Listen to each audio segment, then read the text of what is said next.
Does having a strategy when dating inauthentic? Hello ladies, thanks for tuning in. Before we start, please like and subscribe, and don't forget that you can have free chapters of my femininity guide by checking the link in the description box. So today I want to answer one question that I got from one of you, and you asked me if dating, as a feminine woman and having a strategy wasn't inauthentic because you see now you lack vulnerability. There are so many rules on what you should do and what you shouldn't. So yeah, I want to answer that. It's an interesting question actually, and I'm happy that you guys are sending me questions like that so that I can make quality content for you.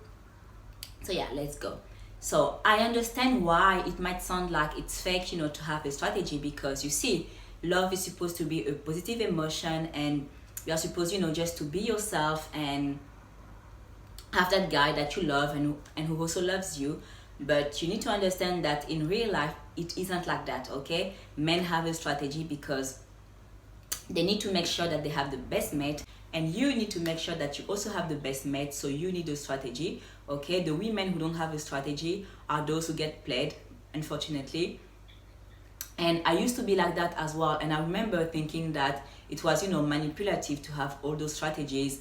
And I was like, okay, but I like him, I will just ask him out, or I like him, I will do this and that. Like I didn't understand back then the point of having a strategy, or I didn't even know actually that men had a strategy. But trust me, you need one, because otherwise you're gonna get played like a violin. And I know some women who discover my page and my content, they believe in what I say, but when they start dating and there is a guy that they like, all of nowhere now they forget about everything I say, and then they get played, and then they come back to me to say, yeah, I should have listened. What you say happened the way you explained it. So you see, this is why I share all those strategies, and I let you know all the tactics that men use, and also their psychology, what they need to fall in love, but also what you also need to fall in love and to feel secure in a relationship. Okay? The second part of this question was about being vulnerable when dating, and I want to answer that. I'm happy that you talk about vulnerability, because it's true that it's important when we date, to be vulnerable. But what does it mean to you? Does it mean sharing about all of your bad experiences? Does it mean just talking about your emotions in general? And by that, I mean positive emotions, but also the negative ones. Is it important for you to let him know all the cheaters that you have met so far? Is it important to let him know that all men ghosted you so far? No, right? Because it doesn't make you more attractive, and it's also the past. Okay? Those men were not for you, and you were not for them, so which is okay, and you move on. Maybe later on in the relationship you can tell him that, yeah, you had all kind of experiences, but if on the first date you immediately tell him, yeah, I know you're gonna ghost me, I'm used to men ghosting me, he's a new man, so it means that he's a new experience. And so if those are the thoughts that you have, I recommend healing, because this is not the right time for you to date.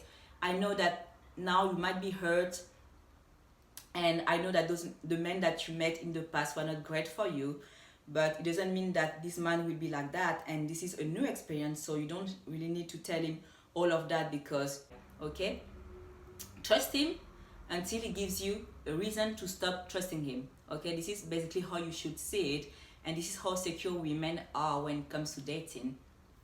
So I'm not saying that you should not share your past and you should not let him know the bad things that happened to you, but I want you to understand that you don't have to do it early on as a way to bond. Basically, this is not how you're gonna bond. And if you start telling him about all the men who cheated, about your insecurities, about how you fear him ghosting you because you are used to men ghosting you, this is not something that's gonna make him more attracted by you. He's gonna think that, okay, if all men are like that with her, maybe I should leave too.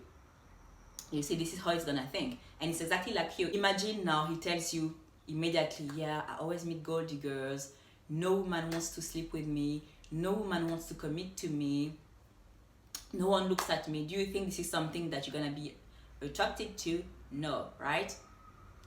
You're gonna think that he might have problems. You will think that there might be something wrong about him if he has all those bad experiences in dating. You see, now So, does dating as a feminine woman makes you manipulative? The answer is no. We saw together that it was okay to have a strategy because you need one to survive, because at work you have a strategy as well. When you show up for a new job, you have a strategy. You know what questions you're gonna ask the recruiter, and you also know that you need to show your best side to be hired. Okay, we have strategies all the time because we know that we need to win people over, and they also need to win us over. And you also saw that being vulnerable didn't mean that you had to hide part of yourself. It was just about you taking your time and showing all sides of you little by little to a man worthy of you. I hope you enjoyed this video. Please like and subscribe, leave a comment, and I will see you next time. Bye bye.